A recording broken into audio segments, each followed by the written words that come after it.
Hey everyone, and welcome to Television from the Multiverse, the DC TV podcast from MailFuzz TV. I am Peter, and over there, with his hair looking a little bit more frazzled than usual, Connor's here. Yeah, I got out of the shower like 10 minutes before we started. Now, a blow dryer? Something to No, fix yourself up a little bit? No? I don't have one. Don't have one? I think Paige has one somewhere, but I can't be trusted. Because last time I used it was to dry off my passport after I put it in the wash, and I overheated it. So I'm not allowed to use it anymore. You overheated it? How do you overheat a hairdryer? I don't know. It's designed to be hot. This is a design flaw. Yeah. What's this nonsense? All I know is I'm not allowed to touch it anymore. That's like saying, oh no, I broke the freezer, I froze it. Yeah. I made it too cold, now it won't function. Stupid. Pretty much. Anyway, we talk about DC TV shows. We got a full slate this week. We got 6 shows to talk about. We got Titans, Supergirl, Arrow, Legends of Tomorrow, The Flash, and Black Lightning. There we go. There we go. That's we all got of there them. at the end. They're all coming up on this show. If you're on the audio feed, do not be shocked if this is split in two. I don't know if it will be. I'm just saying it might be, given the last few episodes. It was fun to see you struggle with that order there, because we're in a groove now, and that's the order, and that's all just going to get thrown out the window after Christmas. Look at you segueing into the first news item. That was smooth, and you know it. Smooth my arse. That was you wanting the cool segue, so you butt in to get it in as quick as humanly possible, just so that I wouldn't say onto the news. You weren't going to do a cool segue. Yeah, exactly. You were just going to go on to the news, and that's boring. Mine was better. Yeah, but you were so terrified of me putting a block in front of your segue that you had to jump in and do it as soon as possible. I did have to jump in, because otherwise you'd have ruined it. Oh dear. Anyway, so yeah, we do have some news this week. A few things. First of all, as Connor was alluding to, we have some scheduling updates for post-Christmas. And almost exactly kind of what happened last year, although last year it was oddly Supergirl and Legends that did this, because Supergirl had to be delayed a little bit. And I'm not surprised though, it seems like this might be a thing that will happen maybe next year as well, is that the 2 shorter shows, Legends and Black Lightning, are actually going to share a time slot after Christmas. And what's happening there is that Black Lightning will come back in January, it'll finish out its season, and Legends won't come back until April, once we've hit the Christmas break. I'm surprised they don't stagger the starts.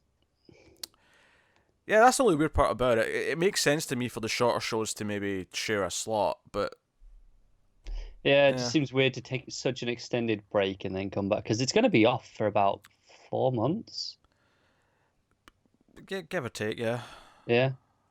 I mean, I'm cool with it. I mean, it makes sense. It's nice to have it be 5 shows a week instead of 6, so I'm not complaining. Just sucks that we're losing, my favourite one.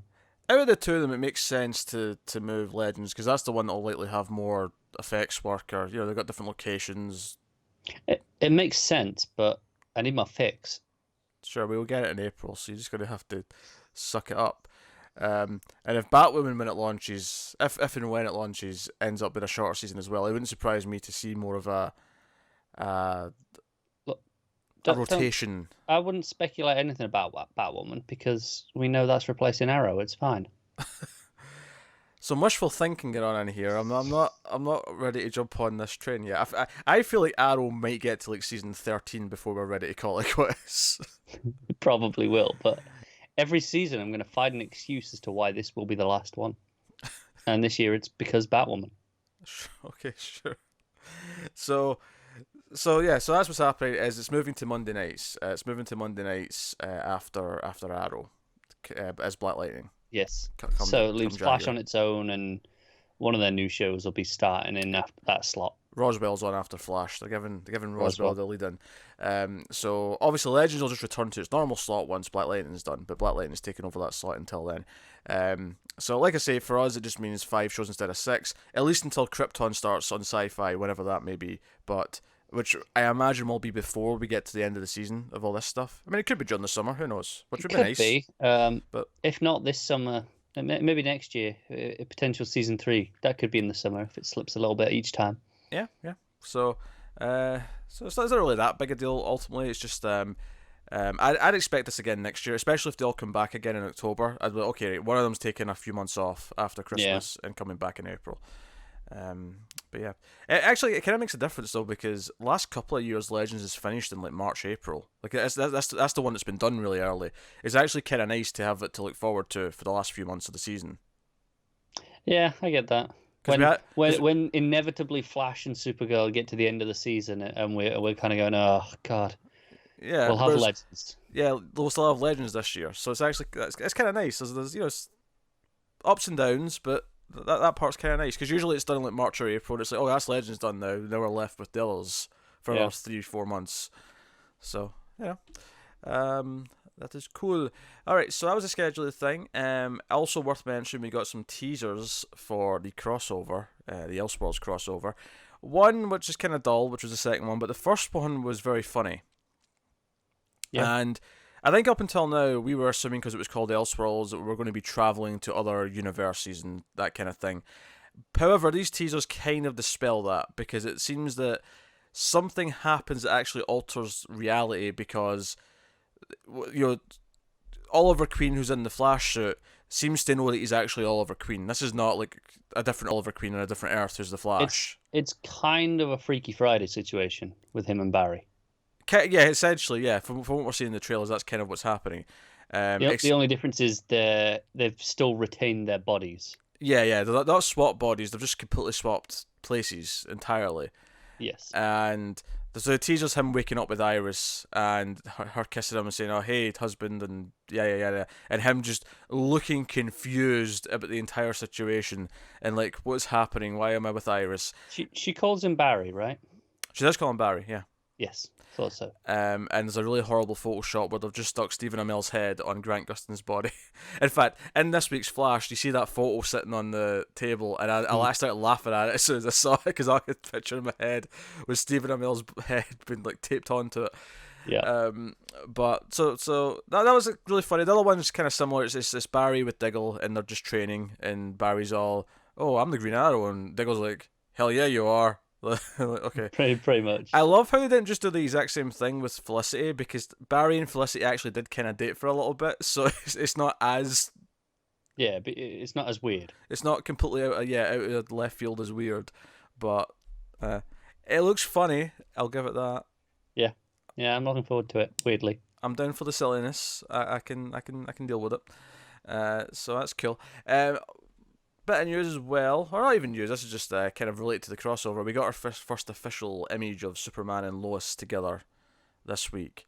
Looked very Donner-esque in terms of its style. Yeah, it's more specifically, it looks Superman 2 with the ice background and the long white dress that she's wearing. Yeah, so that's cool. Looks good. As always, there was always a portion of the internet who was complaining about it. But, I don't know why it looks fantastic. But there's people who have become more attached to the Zack Snyder, the wrong version. The wrong version. Yes. This looks like Lois and Clark. Yes. I don't know what more you want. I think there was an article. Was it on IO9? And the headline was something like, they made a Superman and Lois for anyone who's young enough to be watching the CW are too young to care about this version of Superman and Lois, and it really annoyed me. I was triggered, right? I was straight up triggered by this article headline, and I'm like, screw you. Well, because I think it was something like, only people who watch the CW's parents would care about this Superman, and I'm like, I'm in my 20s, dickbag. Piss off. Like, come on now. This is ridiculous. Hyperbole bullshit headlines. No, it was a bit, yeah. So no, it was good. And last little bit of news: R.G. Seiler, who is the Blue Ranger in the new Power Rangers movie, is going to be coming to Black Lightning. He's going to play a villain doesn't seem to be based on a character from the comics, but he's going to play a villain who teams up with Tobias in some way. Cool. So he was good in that movie. He was even better in Me and Earl and the Dying Girl. That was a great movie. It was a great movie. And he was in that too. So that was pretty much the news. Some interesting tidbits, but scheduling being the important part. It's always important. Got to know when your shows are happening, right? That is such a obvious statement. I don't even. No, but some people don't care. They're like, I'll just watch it when it's there. But no, it's important. Okay. You just can't comprehend the idea that someone doesn't think it's important. I mean, I just. I don't know how to respond to this. I just, for me, you know when things are on, you find out. It's not exciting, but you know it, and then that's it. Yeah, I know people who don't, who just like, oh, I'll just watch it at some point when it's on. Well, these are probably filthy Philistines who don't organise their movie collections properly as well. Look, you have to know where things are. Yeah, someone at work the other day was debating whether, when you organise your movies with a the, do they go in T or is it, comma the? And it's like, Oh my! Obviously, it's comma the. See, when I'm on a website and they have stuff alphabetically, and I'll realise, like, why can't I find? What's an example? Why can't I find Terminator? Why is it not here? And I'm like, oh, there's a this section in the T's where all the them movies have went. Yeah. Probably not the best example because it wouldn't be that far away. Far enough. It's still alphabetical. Still means the second letter is important. It does. But I mean, you'd probably be able to stand to see it. All right, fine. The Grudge. Better. Where's the Grudge? Oh, it's in the T section because some idiot doesn't know how alphabeticalization works. Yeah, those people are awful. Another one that bugs me as well with that is I had to explain to someone once that if there's a space comes before a letter. So if you have like two words, right? Let's say both start have this first same. I don't know. I can't think of two movies off the top of my head, but let's say both movies start with the word robot, right? And then one's like robot man and one's robot cop, but one's got a space and one doesn't. The one with the space goes first no matter what because the space comes before a letter. Right? It's obvious Obviously. To you. Yeah. I had to explain this to someone. Like space, numbers, letters. Sure, if the numerical numbers, yeah. Yeah. Yeah. If it's written out in a word, then no. That's different. Yeah. Then it's just the alphabet as you do. Okay, we're ranting now about horrible the people. So we'll go to the shows. We have TV shows to talk about, and first up on this week's episode we have Titans, which is called Together. It's episode 5 of season 1. So here's the thing. I think I kind of like this show now. I agree, but I don't think I think it's still a really bad show. I mean, I'm not going to argue with that. I think I'm liking it because it's trashy and bad, and I'm having fun with that. I think it's a mix. I think there's a mix of things going on here. I think there's some stuff that's actually kind of good, and then there's a lot of stuff that's actually just really trashy, but kind of fun in a trashy way. And then there's a couple of things I don't like, but it's kind of a mix. It's a weird mixture of things. The problem is, I don't think the trashy fun things are supposed to be trashy fun. That's fair. And I think that's why I say it's not a good show, because there are some good elements, don't get me wrong, but I'd say probably half of my time watching this episode this is just trashy fun, which wasn't supposed to be trashy fun. It was supposed to be serious storytelling. Yeah, but that's what makes it good, though. Yeah, good to us, but it doesn't make it a good show. I don't think. No, I'm not arguing that. No, I'm not arguing that though. But if something's supposed to be trashy, it's inherently not as good as something that's intentionally meant to be good, but is trashy. But it's why someone who intentionally makes a bad movie ends up just making something that's boring and tedious to watch. Someone who thinks they're being an artist and makes The Room ends up striking gold because it has this arrogance about it, where the idiot thought it was like serious drama, but it's just the most stupid thing ever. Yeah. Right? So, because they think it's actually good, it makes it work better in an entertainment way. Yes. It's not as constantly trashy, though, as I think you're making it out, though. I think it's more hit and miss. I felt about half of the episode is quite trashy. Yeah, half is probably fair. But it's weird, because obviously it's not as good as the Doom Patrol episode last week, right? That's for sure. But this is definitely the most I've enjoyed it outside of the Doom Patrol. There was just stuff. There was lines here or there. There's moments here or there. The character interactions, and some of it is kind of just trashy, kind of fun. Like there's a scene where like Corey comes to the motel room that Dick's staying in, and he's out the shower, so he's just wearing a towel around his waist, and it was basically just us chanting for Dick, basically. At one point, she says to him, "Oh, what are you hiding?" And I'm like, literally, he's hiding Dick right now. He's hiding the Dick.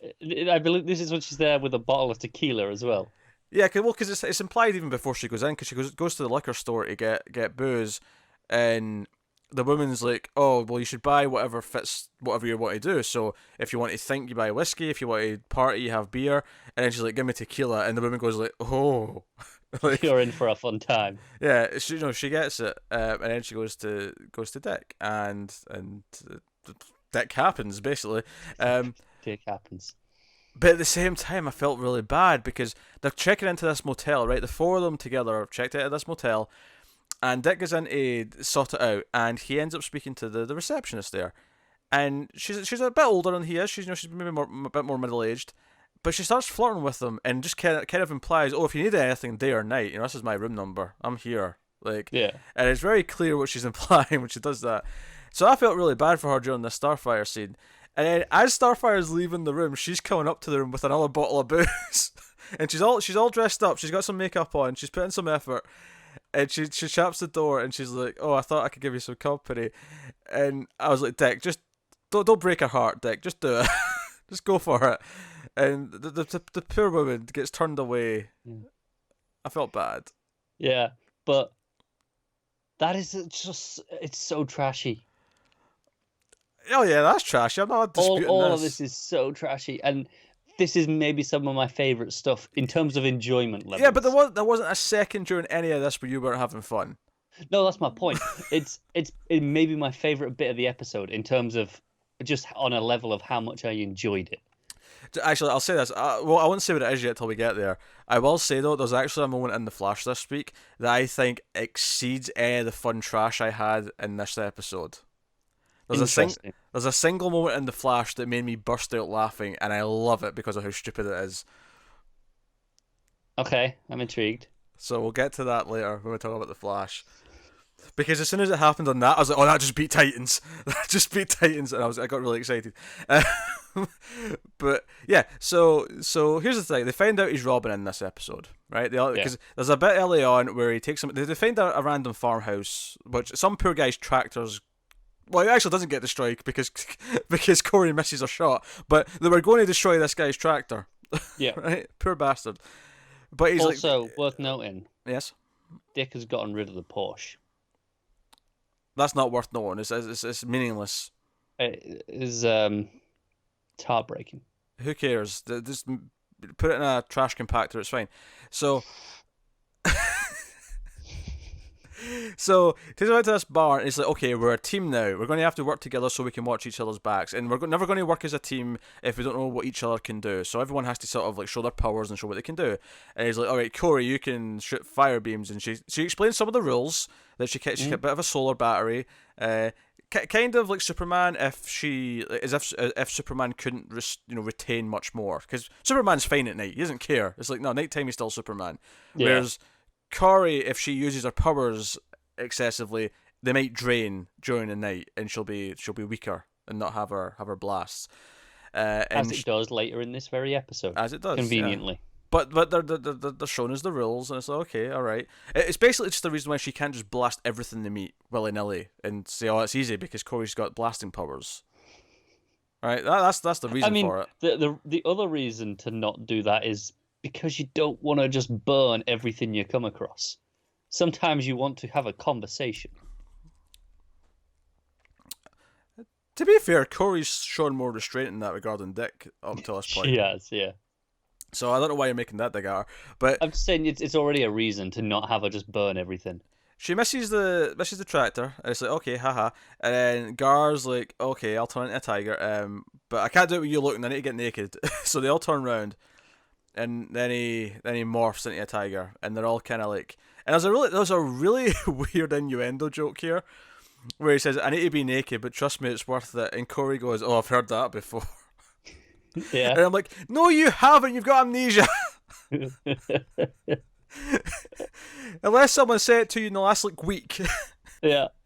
And then he morphs back and forgets that he's naked. Yes, and they'll see his junk. Yeah. And Corey lets out this really hearty laugh, and I felt bad for him. That boy's going to be self-conscious now because of that reaction. Although, He's not. Water off a duck's back to him. Okay. To Gar, I mean, whatever. And you can't insult that man. Sure.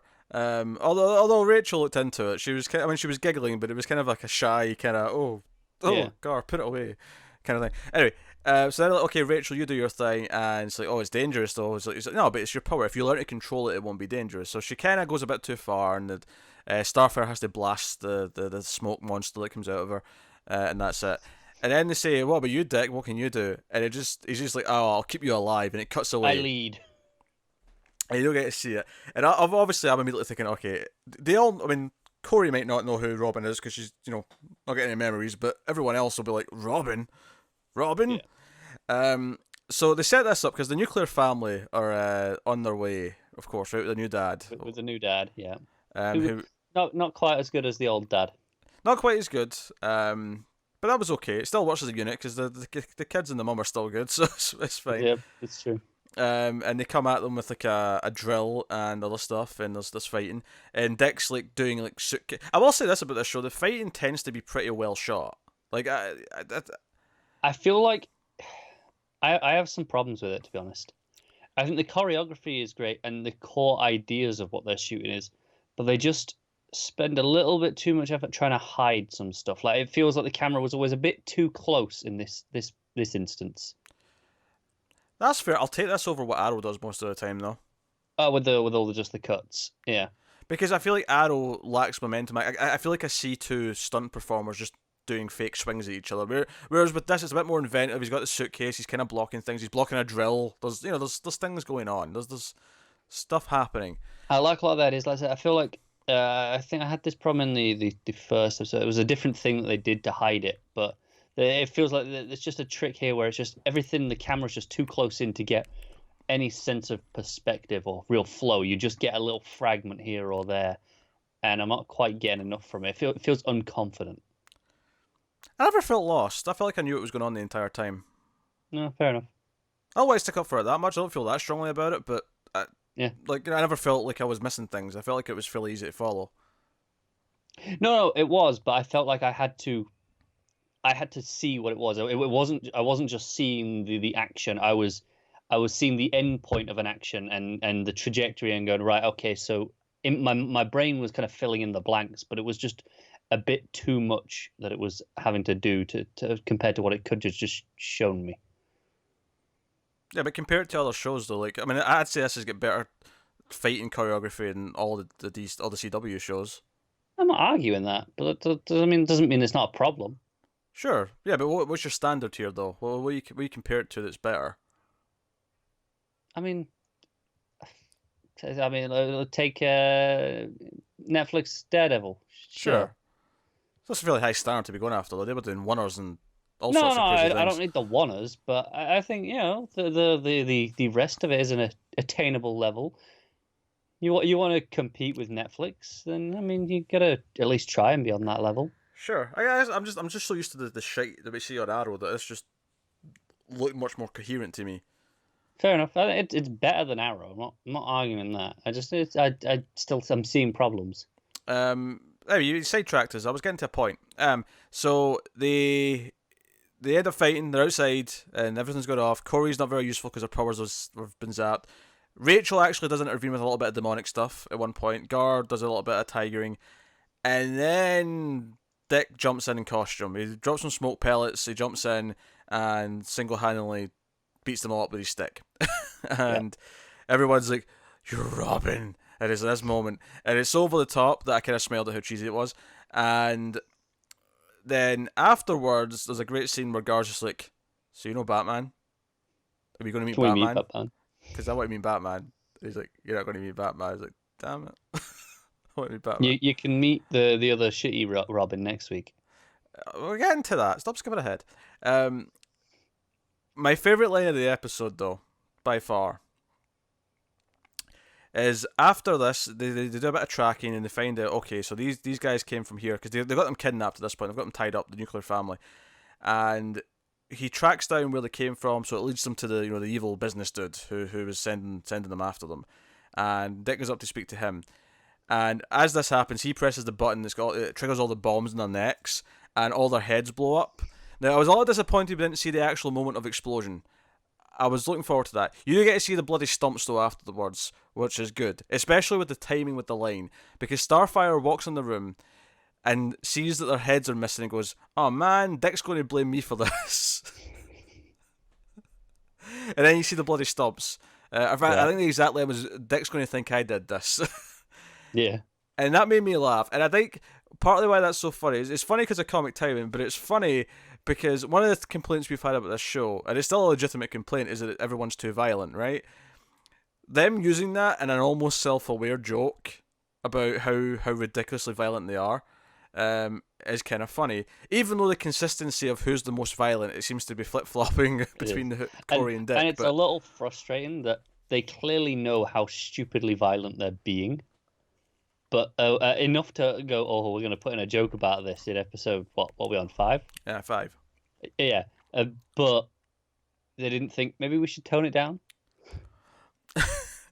maybe they realised, like, between 4 and 5, maybe we should start toning this down. So now going... Because nothing in this was anywhere nearly as violent as the first 3, right? No, that's fair. No, I'm not going to say that they're definitely toning it down. I'm just saying maybe they realised, made a joke about it, and that's a sign that the rest of the season might be a little bit... I will say, like, it still got... It wasn't as violent, but it was a little bit more than I'd expect still. Not from this show, but just, in general from a Titan show. The fight where he shows up as Robin, he throws whatever it was at Nuclear Mom's head. Yeah, right in the forehead, I think, or that looked pretty severe. I know it is, but it's not forks and knuckles, scissors and dicks, and it is not those things. Or stomping on a guy's head to make a point. It's not those things. No, it's not. Progress maybe. I don't know. Maybe next week will just be even more violent. I have no idea. We'll just be back to normal. I have no idea. So a SWAT team shows up to kill Businessman and Dick, but then Savior shows up. A Robin shows up. Jason Todd shows up, and do you know what I'll say between this and then between the next time on at the end? This is baffling to me that I'm about to praise this, but they somehow cast someone with an annoying enough face for Jason Todd where he looks annoying the minute I saw him. Oh, Jason Todd should have a face where you look at him and you go, I want to punch you in the face. He has that. He does have that. He does have that. He's got this really whiny, pretty boy, like, millennial face. It's the hair as well, the way it's slicked. Yeah. You're like, I just want to punch you in the face. Yeah. He looks like such a little prat. There is the potential here for Jason to be the most accurate adaptation. He looks like a snide little shit, and I hope Dick ends up punching him. If there's a Robin who should be going way too far, it's Jason. Oh, sure, yeah. That's the kind of the point of Jason. Exactly. So, so how do they top Dick with Jason? How do they make him go further? Oh, wait a minute. This is interesting. Is it? What is? Brian Hill wrote this episode. Well, co-wrote that. Yeah. Huh.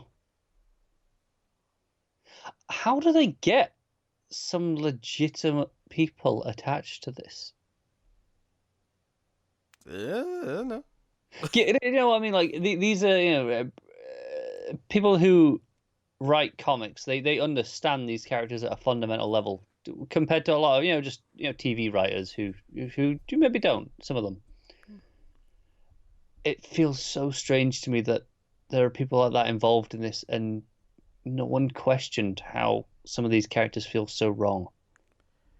I mean, this one's probably the least offensive in that regard, though. Maybe that's part of the reason why. Yeah. That's true. It's also, I mean, from a plot standpoint, it's the least offensive because they have the least time to do anything out of character, right? You know, they kind of just Oh, training, sure, but I running mean, around. if you think about it, what did this episode actually do for the characters that was that out of character? Really? No, it didn't do that much. Yeah, this one on its own specifically. There's not really a lot. Nothing that is specific to this episode. It's not just No. because it's holding over from whatever we set up before. So, but yeah, so Jason shows up at the end. Yeah, the worst part of the show by far is the demonic side of Raven talking to her in the mirror and stuff like that. It's just such generic possession movie garbage that. Yeah, it's a shame because I love Raven as a character. I love all the stuff to do with her father, which we're still getting teases of. Mm-hmm. I'm a fan of that stuff. It's being treated like a mid-2000s possession movie. Yeah, A I don't like cheap that. one at that. Because I actually think she's kind of alright when she's just with the others and they're just not focusing on her plot. They're just like she's just there to like interact with Beast Boy. Her stuff with Beast Boy's fine. Yeah, she's pretty good with Gar. Yeah, that stuff's fine. When they let her just be kind of like, well, a happy kid basically. She's she was alright. she was fine last week with the Doom Patrol. Exactly. Yeah, she was funny even. Yeah. It's just when Occasionally still some stiff acting, but Sure, not but the worst. when she gets into possession mode though, that's when it becomes kind of laughably bad. It does. And the budget can clearly not handle it either. Yeah, that is by far the worst element of the show. But I like the nuclear family. I liked a lot of the character. I mean, it's probably a good sign though that the four of them being together is bringing about the most fun because theoretically that's what's going to be a lot of the show now is them together. And it makes me question, why the hell did we bother with Hawk and Dove for an episode? We could have had this team dynamic a week earlier. Get us that, hit the ground running with our team before we worry about introducing side members like Hawk and Dove. Get to them later. I don't have an answer for you. What am I going to say? I just at this point of the season, it seems bizarre to me that episode 2 was a detour to Hawk and Dove before we get to other characters, before we get to Beast Boy, before we get to a team unit. Yeah, I mean, Beast Boy had that one scene at the end of the first episode, and you could kind of tell that was just there to have the fourth person in the episode in some capacity, not because it was relevant until, episode 3. Right, because kind of, you can remove that, and it makes no difference to anything. No, I'd maybe still put it in the episode that he showed up in proper, maybe at the start or whatever, I don't know. But, yeah, they wouldn't, so...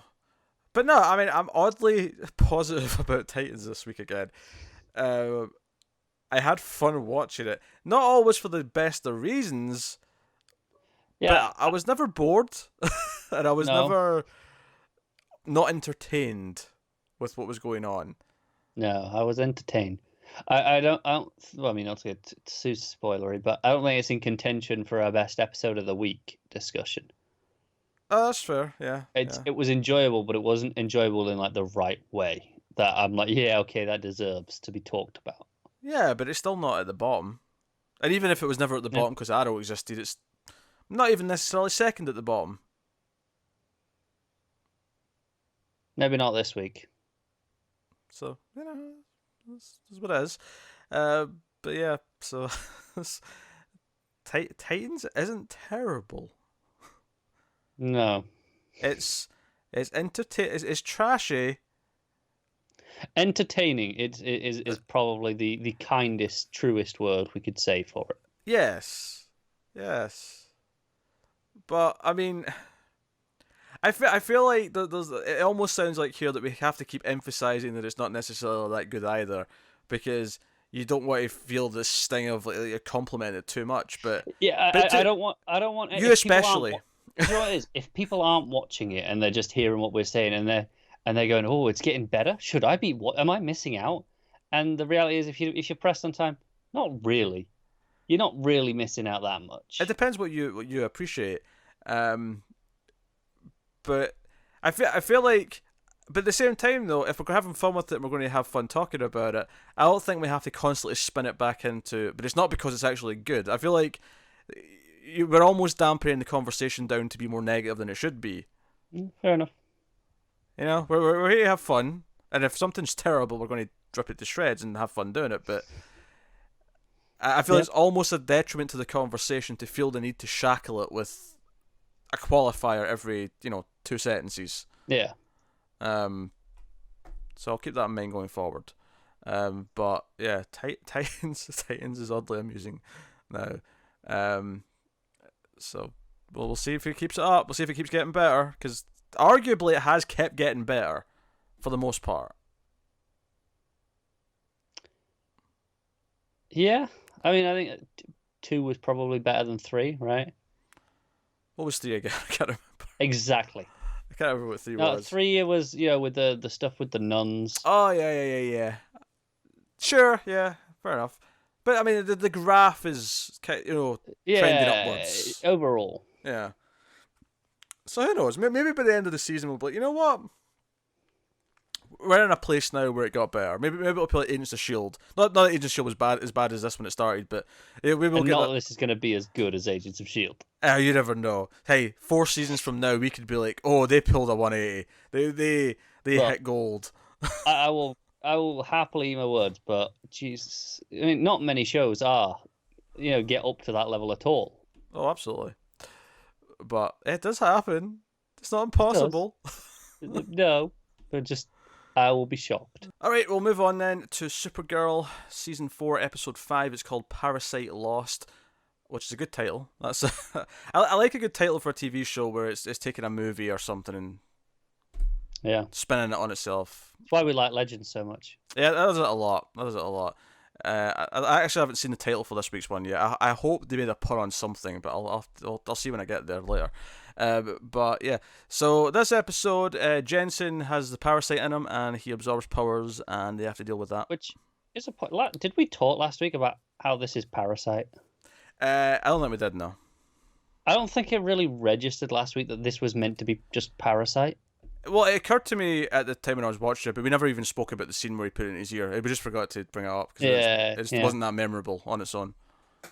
No, that's true. But yeah, Parasite. We're doing that. This is fine. It's a good villain for Superman because it's like, okay, it can sap his powers, or in this case, Supergirl's powers. So that's why he's a threat. Okay, cool. Yeah, he's dangerous. Maybe he's one where humans may actually have a better chance because there's nothing to sap. So, so that's cool. Not for the same reasons, admittedly. Right? I think last week's was overstuffed. I don't actually think that about this one.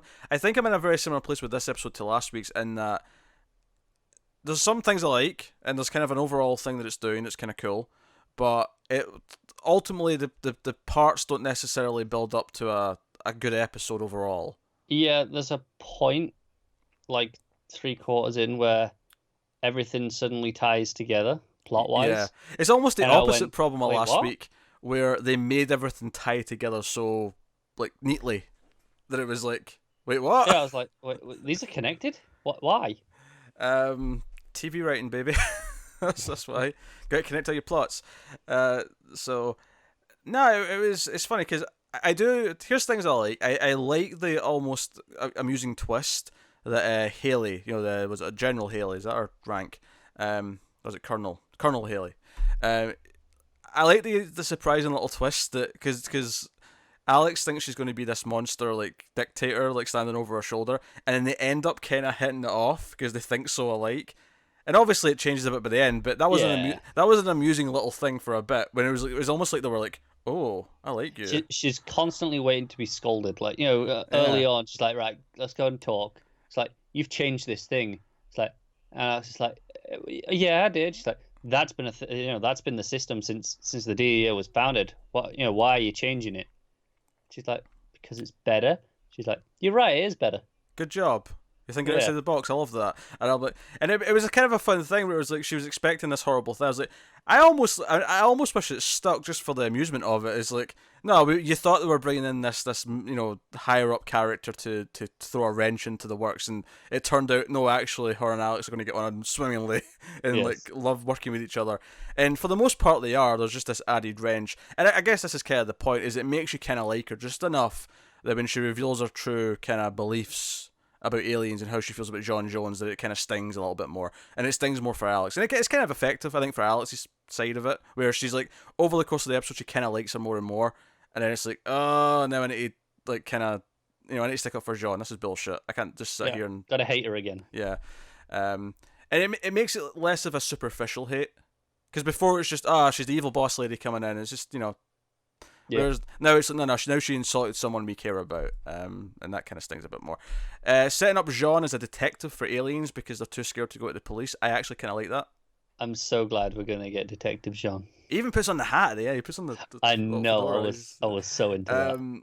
I'm into that. I'm into that idea that they don't want to go to the police, and Jean will become like the alien sheriff essentially, of the city. That's True Martian Manhunter.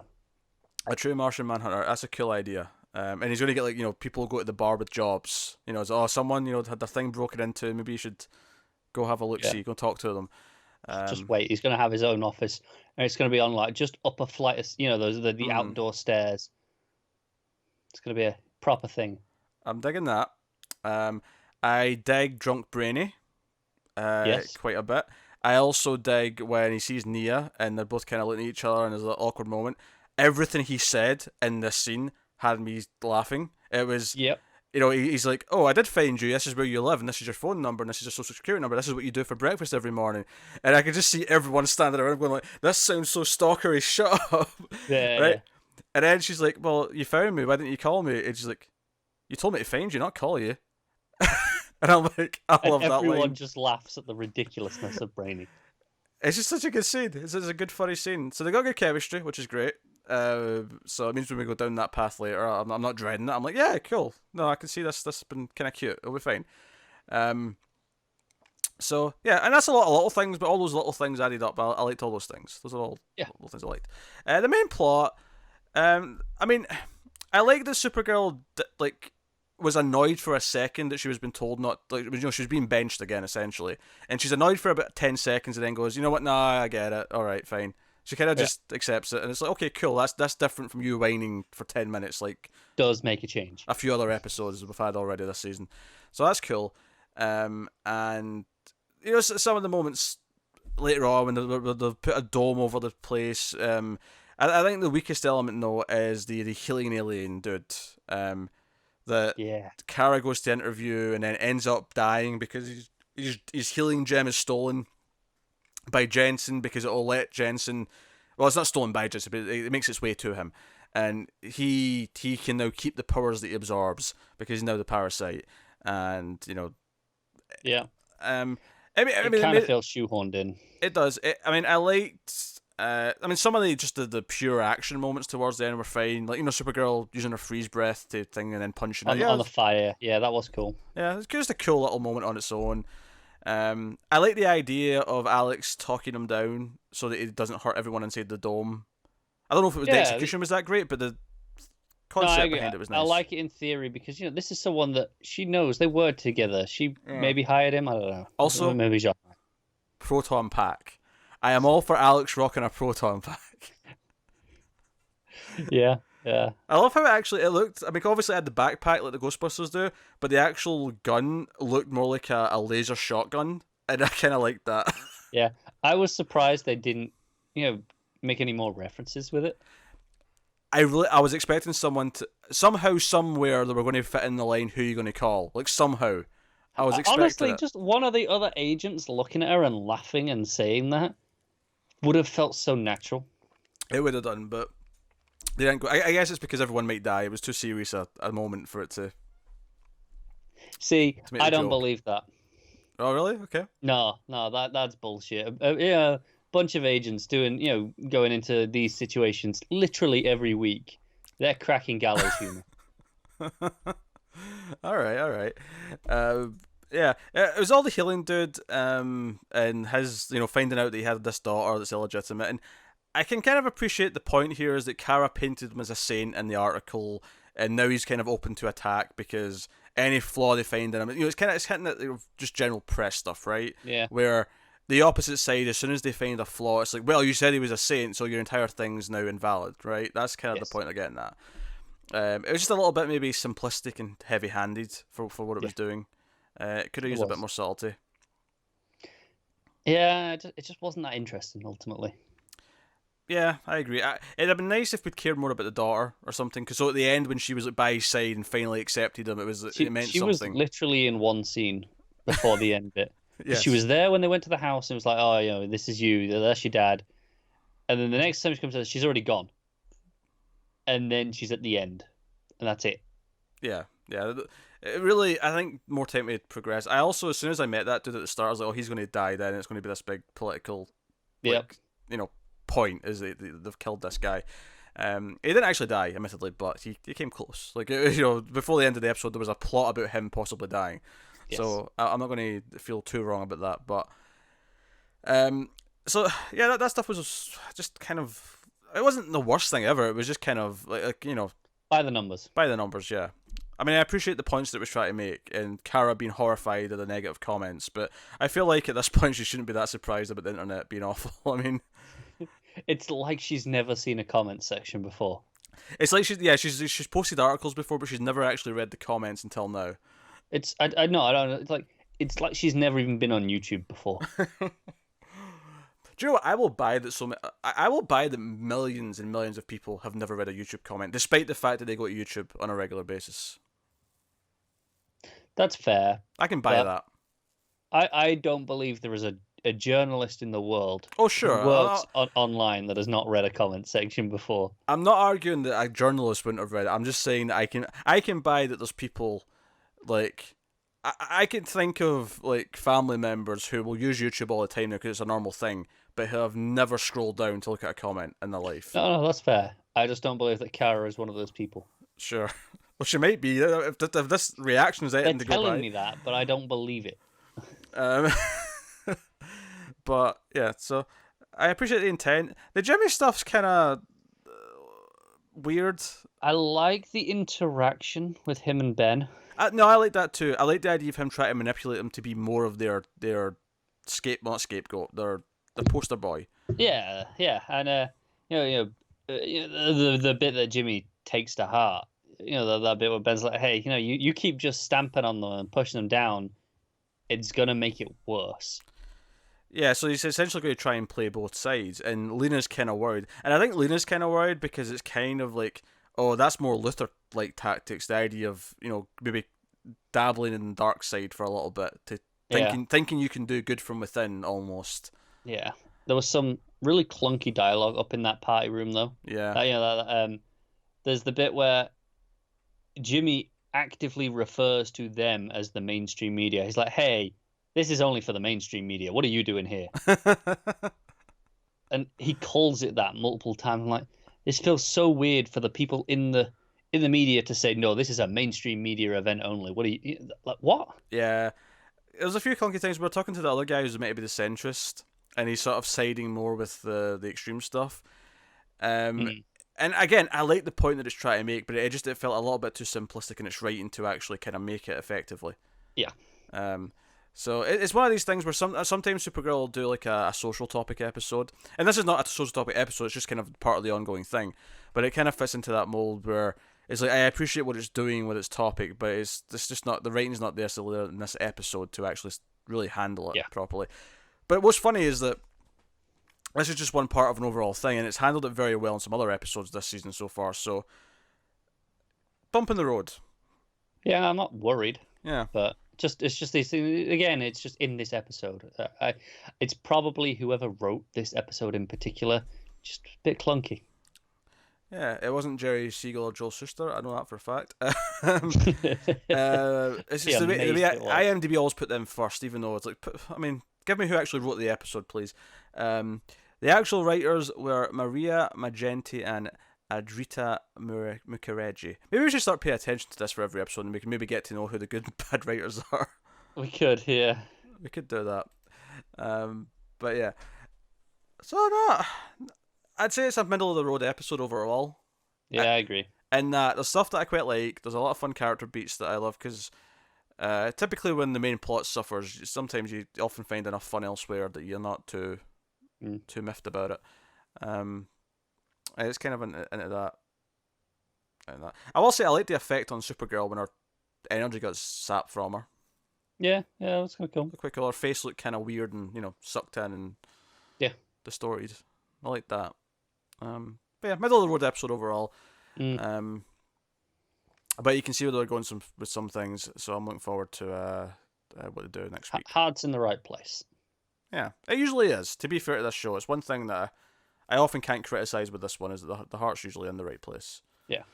So we will move on then to a show that the heart's not even in the body, and that is Arrow. This is season 7, episode 5. It's called The Demon. And what's funny is, so we've been hearing about this demon on level 2 in the prison, right? And about 5 minutes into this one, because we watched this together, we said to each other, I mean, obviously, and I think I even cracked the joke last week when they first, when Vinnie Jones first mentioned the demon, right? Or 2 weeks ago even. And I said, what, does he mean Ra's al Ghul? Because that is the demon, right, in DC Comics. That's what he's referred to as. And, 5 minutes into this, like, I mean, what if it actually is Raz? What if it actually is an Al Ghul? And then, lo and behold, the reveal came, and it was actually Talia al Ghul.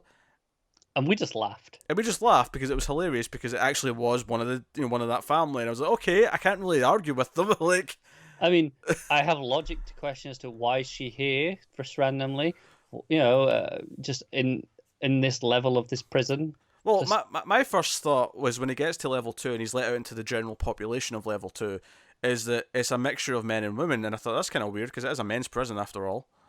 Yeah, were there other women there? I only really noticed. Yeah, there was when they were sitting around at the tables and stuff. There was other women walking around. So okay, fair. I was like, okay, I guess. Because it's shady and off the books, they just mix everyone in because he's. I guess, yeah. Because that's the thing. The evil psychiatrist is doing experiments, and Talia wants Oliver to help her escape for information on Diaz, I think. Although I don't recall her ever actually giving him information on Diaz. It happened off screen. Okay. Maybe a wizard did it. Maybe she did it. I just don't remember. But I don't recall any information about Diaz passing hands. I was way too drunk at this point of the episode to have any idea. That's fair. So, yeah, I mean that happened. That was the prison stuff mainly. There was some fighting. They stage a fight at one point so that people break them up and they put them into the evil scientist room, where they then get their electric cuffs off and whatnot. It's where the real shit goes down. It was really schlocky. This is one of the most schlocky prison plots I've ever watched, where the guards are all evil and want it out for the prisoners, or have it out for the prisoners, and they have these electric cuffs that are all like setting off like willy-nilly. It says a lot that this might be the best part of the episode. this prison plot. Oh, I don't know. The Felicity Laurel. What's the female equivalent of bromance?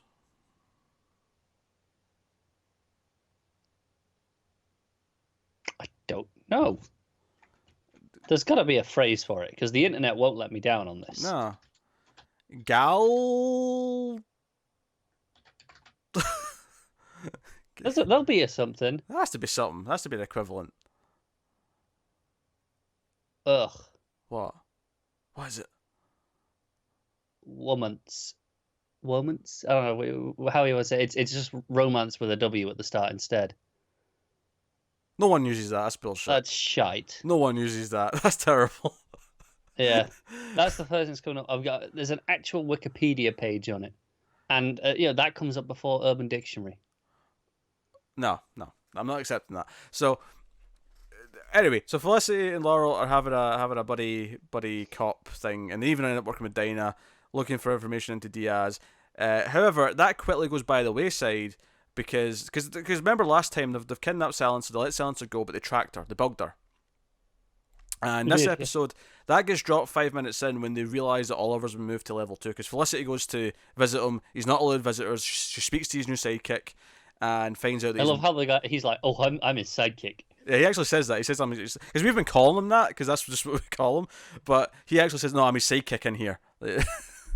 I'm Red Arrow, I'm Speedy. Yeah. Yeah, he'll have a code name by the end. Yeah, he'll be It'll be when all of us finally get in. I'll be like, but dude, we're Green Arrow and Shanky. I don't know. He looks like he's probably shanked a dude, just out of fear. No, it'll be Green Arrow and Red Inmate. Which, by the way, we only had the end in the last episode where he's like, my name is, inmate, 4587. And in this episode, he's like, he yells in the doctor's face like, "My name is Oliver Queen," and he's like really, passionate about it. It's the whole thing. Yeah. But anyway, so he goes back up to level 1. That's the end of the episode. He goes back to the regular population. But so the Felicity, Laurel, and Dinah episode are about tracking down this doctor and proving that he's corrupt so that they can help put an end to whatever Oliver's going through. So that kind of becomes the focus of the episode until the very end, where like, oh, we've got a lead because Silence is in Russia, and then we see that Diaz has got Anatoly by the neck because obviously Anatoly betrayed him and he's not very happy about it. As one might imagine. I hope Anatoly's all right.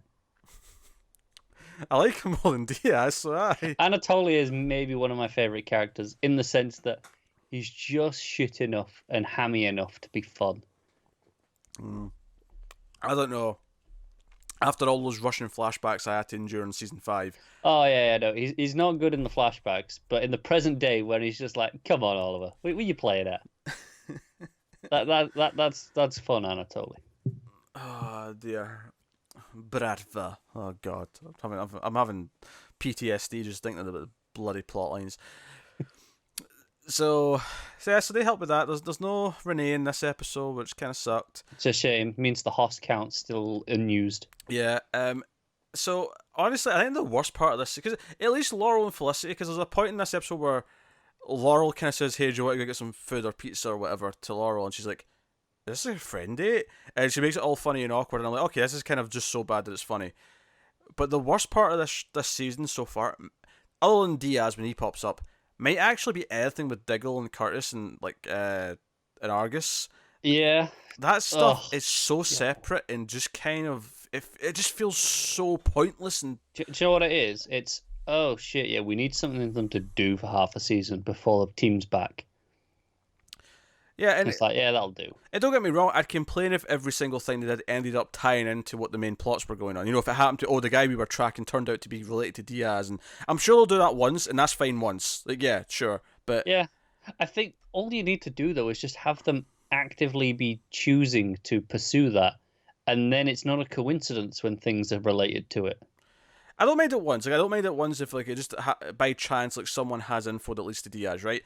But the problem is this is now the second or third like caper we've had with them, where they've got a little mission on their own, and it's just a separate thing, and it's about either Lila lying to Diggle, which was tedious as it was, or in this one it's about Curtis being too nervous to go out and be in the field again. But then no, that's not what it's about. What? It's about Curtis putting on a stupid French accent, and flattening his hair down so he looks all posh. Yes. Yeah. That's what it's really about.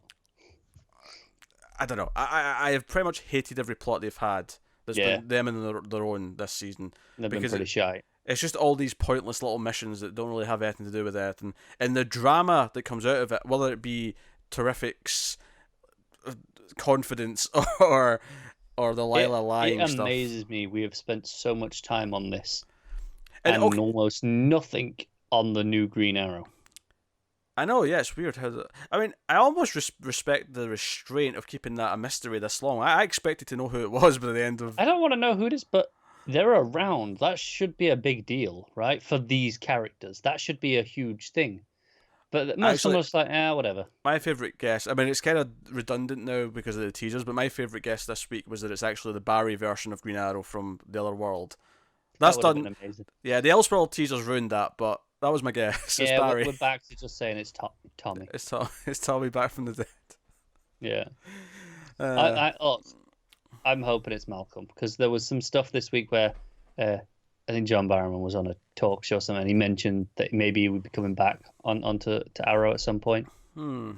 So that's who it is. Yeah, no flash forwards this week actually. That's a small mercy. No, we've got like badass future Zoe in the flash forwards now. Oh god damn it, we do. That would have been way more interesting than this Curtis bollocks. And I know that stuff's got the ongoing plot that someone in Argus can't be trusted, so they're going off books. But it's such a that's so dull. Generic. Yeah, that's just not feeling any of it. Arrow sucks. What's new? What else is new? Let's move on. Let's just go. Yeah, there's something else that was new. Yeah, Legends of Tomorrow's next, right? Hell yeah, I think. Yeah, it's not. It's So it's Monday night. So this is episode 4. It's called Wet Hot American Bummer, which is a play on a movie title, which, to be fair. However, I was hoping for something a little bit more Friday the 13th. I thought you would be. Because we got a summer camp. We even start with a summer camp horror movie that Sarah and Ava are watching. And then we get... I laughed out loud so much when she looked at the title of the movie. I did too. And also, this is actually going to come back to our stupid tangent at the start. In terms of, we were going on about where you place movies.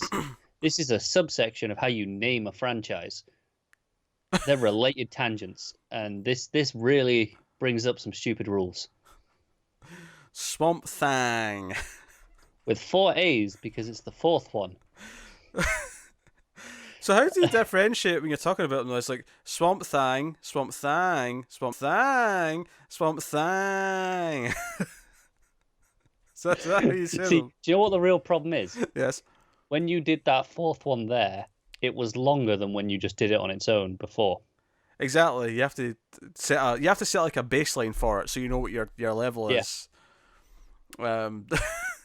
Need your scale. Yeah.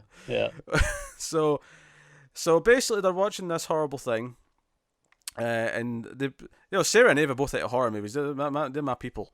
But basically, Sarah is like, I've never heard of this. I grew up in horror movies. I would know about this stupid movie. And I'm like, yep. And she's like, okay, this is based on some sort of true thing. All right, something's wrong with history. Let's go check out this. She's like, Gideon, camp. oh shit, wrong bedroom. Yeah.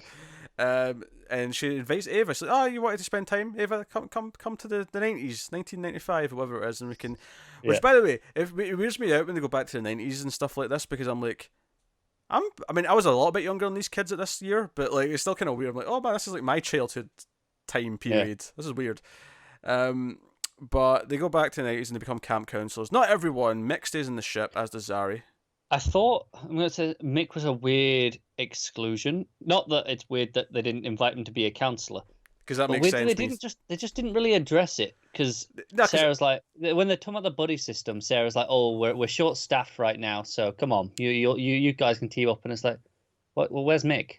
Because it became quite clear early on that we weren't going to see any Nate or Gary because they were just not going to be in this episode. Whatever, fine. I'm disappointed, sure, but fine. Because they are both heroes and legends. But Mick was just missing until he just showed up, and then he became in that subplot. He became an important part. So he was actually quite well represented. He was just oddly absent for the first 15 minutes. It was just weird that they didn't just put in a line going, no, we're not trusting Mick or a summer camp around kids. But it does actually make sense, though, that he wouldn't play that role. Of course it makes sense. When you think about it. Why would they not mention it? It felt weird. Because they trust you to make that deduction. I mean, sure. That's what it is. They just trust you to make that deduction on your own. So... Yeah, so he's back in the ship as with Zari. They're looking after Charlie. Charlie. I was going to say what's their character, because I was going to call her Amaya. It's not Amaya. I can't say that. Charlie, and yeah, so they're dealing with that. And basically, by the way, what is it with the food porn in these shows? Sometimes there was like a close up of Zari just biting into this succulent donut, and. Do you know what I feel like you never see when people eat in TVs? They never go up into close-ups because they don't want to like show the imperfections. But you can literally see the sprinkles like sticking to around her mouth after she bit it, and I'm like, oh, what a donut! Give me a donut, damn it! I was eating when I watched this show, when I watched this scene, and I can't remember what I was eating. It was hours ago. I was eating my dinner, and I was like, oh god damn it! I don't want the rest of this. I want a donut. I know. It was so cruel, but she gets tricked by Charlie and she gets locked up. Mick stops her from leaving. And then they kind of bond. They end up drinking together because they're both kind of criminals. And yeah, Mick's a very broken man right now. Both ex-cons. Mick is a broken man. He's pretty unhappy. Has he ever been happy? Well, no, but he's kind of been happy enough to be on the ship, right? Sure. Right now, it actually feels like he doesn't like that he's there. Too many changes. I think maybe he'll basically form a bond with Charlie, and that'll be kind of his new, snart almost. Yeah, they'll have like a buddy cop. Do you know what is so weird about this is so last episode, the whole thing was Amaya was the moral center, right? Yeah. Oh, she was the moral compass, and are they making Mick the new moral compass? What's going on? In a weird way, kind of. Like, I know he still just wants to steal and burn shit down because he's Mick, but he's the one that's like, no, let's not lock her up in a cage. Let's just talk to her. Yeah, I kind of like it. It's kind of interesting having him be that voice of reason. Yeah. At the point where Zari's not happy, she's out the cage, and then she's like, "All right, fine." And I love when everyone gets back to the ship. It's like, "Yeah, what about that, Mick? Why is she walking around?" And Mick's just like, no. And then she comes in with her new makeover, which, by the way, I would love nothing more if they actually become a romantic couple, because the thought of Nate coming back onto the ship and someone who looks like Amaya is now with Mick would be hilarious. Yes, it would. And I'm not going to lie, when she walked in with that new get up and like her outfit and the hair, Mick looked impressed. He was like, oh, just sort of turning and having a gander, as it were. I'm not going to lie, she just looks better in this. You like punk rock Charlie more than Amaya. Yeah, 30s yeah, I do. style, whatever 30s style is called, I don't know.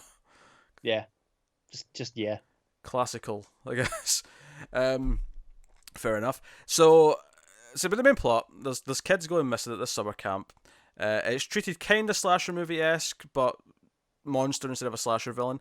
Yeah. Although they get me excited at one point because when they do the fake out that it's the lead counselor that's running the camp, and she's got like big shears with her. I was like, oh, we're getting shear action. I want shears. But the episode otherwise is largely about how they're trying to protect the kids and also like find whatever the demon or monster or whatever it is. Turns out to be like a witch thing, majig. Striga, that was the name. You should know. You've played The Witcher 3. It did sound familiar, There were but I mean, pretty memorable Strigas in that. They're like vampire witches. To be fair, there was a lot of beasts in that game. There was like a whole like glossary of different creatures you fight in that. There was, but Strigas were there were some notable side quests. Also, the best new character on the show, unfortunately, won't be sticking around, but Chad, or whatever his name was, the counselor who turns out to be a demon. Not the one true Chad. Not the one true Chad, although I was thinking Chad Radwell as soon as I said Chad. It was like Chad Thompson or something when she was like, oh, Chad, go over, I was like, please be Chad Radwell. Please be Chad Radwell. That would have just, everything would have been better. And this show's pretty fantastic anyway, but it would have just been better.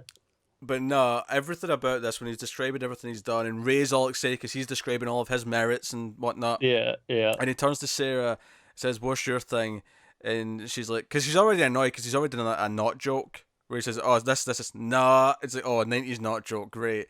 And then I'm with her on that one. She's like, "Oh, martial arts," and he does a little Jackie Chan thing, and she's like, "I'm more into knives and swords," and he's like, "I see your point." And she just looks like she wants to kill him, and I'm like, you know what? No, that was a good pun. I'm on his side. No, with that I'm one. with Sarah. No. I'm laughing at her face because that was mine. Yeah. The heart of the episode, though, is that Ava was never a kid, and she has a hard time dealing with the kids. I did have a good chuckle at her treating them like it was boot camp. Like it was boot camp, yeah. Like she's a drill sergeant. Like, all right, maggots, run to bed. And Sarah trying to be casual and friendly with them, and I laughed pretty early on when she's like, "Oh, I'm gonna blow this whistle, and you're gonna run to your beds and get in them." And the one kid's like, "It's the middle of the afternoon. It's not even dark yet." She goes, "Well, when you close your eyes, it'll be dark." That's the exact line, and I remember this because this is what I laughed at. It says, "Oh, it's still daytime." She goes, "Well, it'll look like nighttime when your eyes are closed." Oh, it was good stuff. It was good. And then eventually, to gain the trust of the brats, Constantine gives them a potion to turn into children.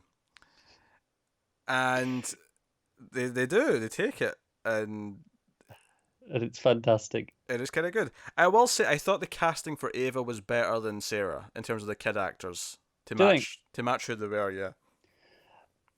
I don't know. I thought the other one. I thought they both did a pretty good job. I think there was something about the delivery of Ava that felt really in tune with how adult Ava acts, but both were working for me. But they go out, and there's actually a scene where they end up fighting the bad guy as kids and properly doing like fly kicks at him and all sorts of shit. And I'm like, you know what? This kind of shit convinces me that a proper live action Robin someday could work. because you've got this 11-year-old girl punching him in the face, and it looks quite good for what it is. It doesn't look too bad. Yeah. And I'm like, okay, this could work. This could be a thing. So give us Damien. Give us Damien is basically what I'm saying. Oh my god, can you imagine Damien on this show?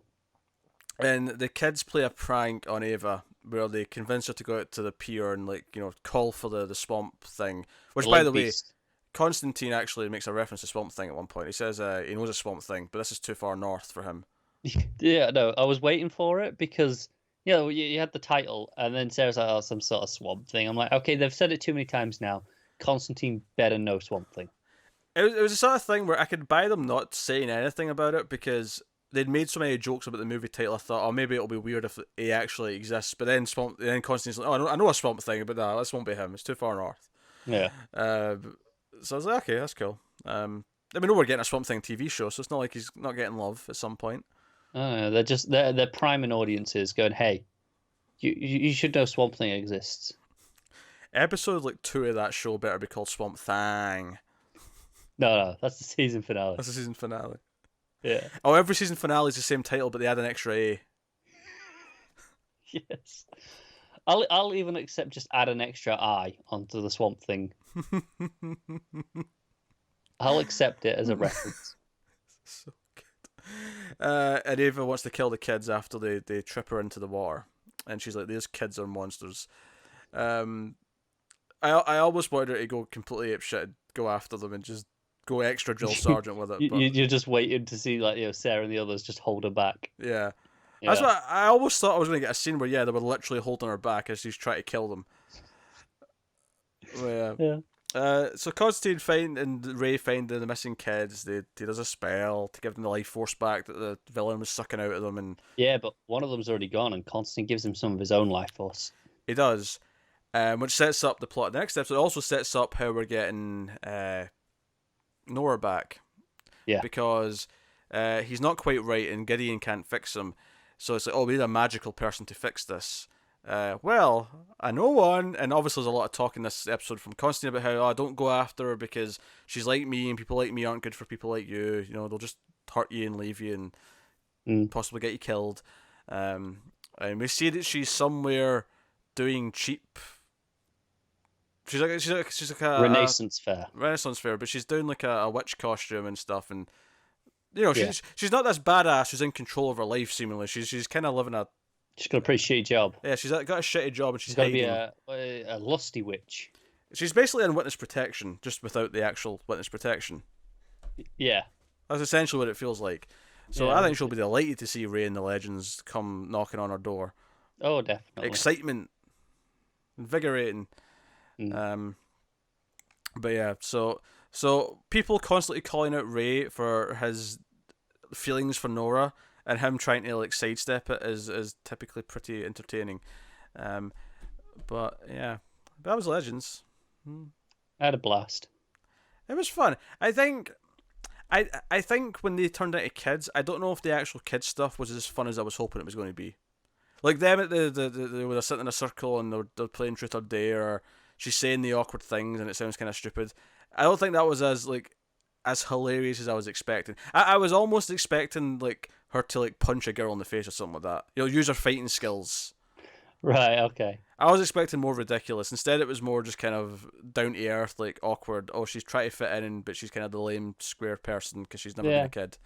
I was having a lot of fun with it. Yeah, that was okay, but no. I think I need more Friday the 13th references in this. It set me up for them at the start. It really played it like a slasher movie. It did. A summer camp, and it just kind of didn't go that direction for the rest of it. Just upset you a little bit, didn't it? It did. It didn't quite land in everything that it was telling me it was going to do in the first 10 seconds. Yeah. But hey, that was plenty to enjoy. Legends, as per usual, is pretty good. No Nate or Gary is a negative. Is a negative, though. Yeah. So points for that. However, you get another point for that donut. Or do I take a point away because it made me want a donut? I don't know. Can we just stop talking about the donut? Because I am bloody starving now. I feel like these shows collectively have this agenda to sell donuts. Make you want donut.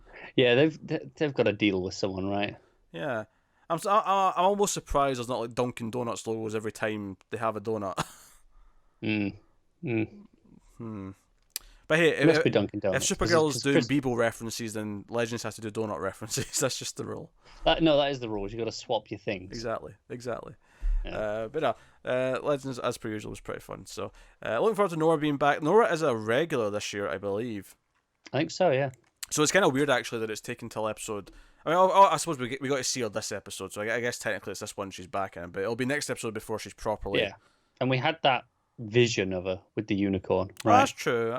Okay, so technically there's only 2 episodes where she didn't appear at all, which isn't that much, but still, it feels like we've barely had her up until now.